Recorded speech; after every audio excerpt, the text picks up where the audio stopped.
लगा दी अरे ना कड़ू के तेल से गोड़ अरे हां का करी। एक तो टाइम से जगह चाय पानी नहीं के मिलत ना, टाइम से खाना मिलता ना कुछ भी। हमरे घरे कितना अच्छा बाटे माई के घरे का एकदम काम सपना देखले रही जगह का हमरा के मिलत अटे एकदम दिमाग में यही तरी खराब हो रहता। हमेशा मन करेला रोए के का करी लेकिन हां का कहतलू अरे की कला जी हमार साड़ी पहने के का पूजा रला जन देखू तो मैंने हमार साड़ी पहना में तो का हो जी पहन लेनी तो कातना बार माना तनी के हमार सामान छुअल तनी कम कर ठीक बा। तो मैंने तार तन दुगो बेसी बटे तो पहन लेनी काहे के मैंने हमार बेसी बता हमार साड़ी चाहे गली तू काहे के पहनबू कोई देख एगो साड़ी खातिर ना शासन साड़ी खातिर शासन आज भीला हमार साड़ी है काल भीला हमार सब धन दौलत परसों दिन हमार मार सब ले हम तो साड़ी खोल दे जल्दी खोल दे हम जाके चाय बना के लाई है यो तर बोलतली अरे जाई ना जी का पर खाइले रहनी चाय बना के दहीब भर माई हमार अरे बाप रे काहे लेके बलुई के घुमन दिखाओ तड़ू काना में कोनो फूक देलियो सन का की आज चाय वाला एकदम भुला गेली हां। अच्छा तो हम नौ चाय ले आवत ना कोई के फुकला से ना कोनो फर्क पड़े वाला नहीं के। अच्छा नहीं के फर्क पड़े जाके चाय बना के ले दिमाग मत खराब करी। आवत तरह के चाय बना के हम औरी ले आवत पीह चाय हां तो ना लेबू न आजे तो हमहू देखत तनी बड़ी हमार पैसा से एक छोटकी हई मंगाए के बा छोटकी हौ मंगाए के बा हमरो साड़ियो पहले हम खोलवा के रखवाओ के हाल जाने अभी चिंता मत कर।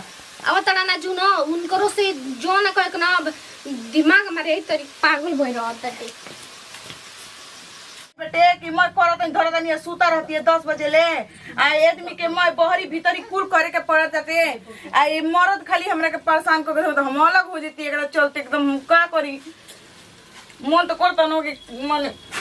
का कोही हम बुझाते नहीं कि खाली लड़त रहती है हमारे संगे बोर होके हमारे संगे मुंह लड़ावत रहती है चाय ले पानी लिए जैसे ज्यादा कि नौकर बना के धोले दिए एक बाप के नौकर पापा काहे ना नौकर भेज देला जब इतना सामान लेके तो एगो नौकरो भेज देले तो संगवा मार बनाई त खियाई त चाय पानी टाइम पर दी ही त नाश्ता एक पूरी बना बना के गरम गरम दी ही त जर के खंगारे हो जाई त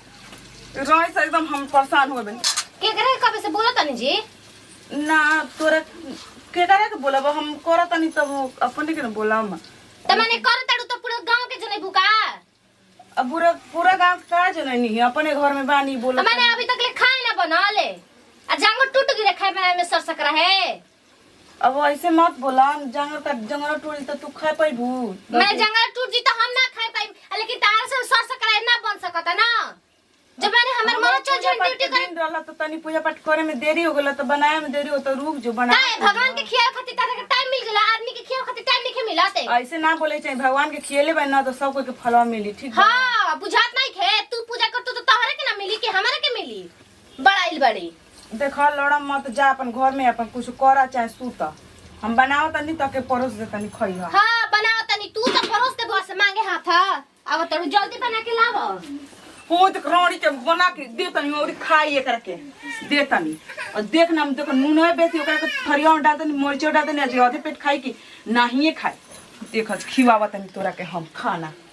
ना बनाई बच आज के बाद से खाना बने वो अलग हम अलग ना तो वो एक दिन बनाई एक दिन हम बनाई बताओ हे तना करत तनी हम कोनो नाम नहीं खे ये कहाला ना कि छोट अगला अपन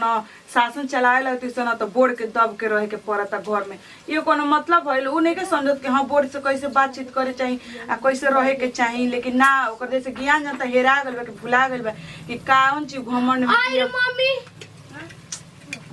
का चिल्लाती है अजी दीदी जी ये दादा चिल्लाती है का देखी का भइल बा ओकरा चाहिए देखी कहाँ बिया अरे बाप रे बाप दीदी का होले अरे मम्मी बोलवा तोके की बोला कॉल पाए के फूल तो करते बानी कोनिया ना थी दीदी कहती ता अरे दीदी बोलवा लगता टूट गई जी चल घर में चल घर में उठो तोरे शराब लागल बा दादा अब तू ऐसा हमरा के बोल के नीचे मत देखा चल घर में अरे मम्मी रोज रोज तार शराब लागल बेटे ठीक बा रोज रोज करो मने हम सारा बोल गइल की गली तब ये मतलब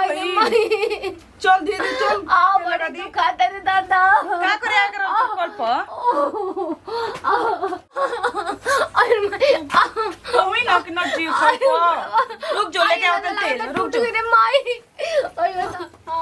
लगा दी गोड़ में अरे राम तेल करू के तेल से गोड़ अरे हां रे करू के तेल से जीवा हो जाला दवाई मिला ले मैंने माय कहां लगा बही जा रे माय रे गोड़वा रे ओ ये तो लाल हो गल बड़ी अरे माय रे भगवान कोही ना पूरा कोरिया हो गई होई कुछ खाव लागो लेकर का भइल रे का भइलो जब कला पे गोइली है गिर गइली हम कहनी कि का कर जाले त मैं खाए हमर गोड़वा में घाव लागिलो तू का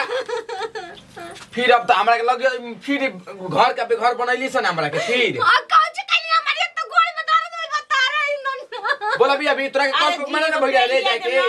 मथुआला दुकान से किन के तो नीक हो जाला दर्द के मिले लागो लाल एगो कौन काम करे के त ई कौन काम को लेके बढ़ जाती है जानबूझ के गिरनिया रोज रोज के दीदी के शराब लागल बटे दादा तोरा लागत है दीदी के शराब पे हैं कोई नहीं कि उनका संगे ना कर ले भोग अब तू हां त नाती तू अपन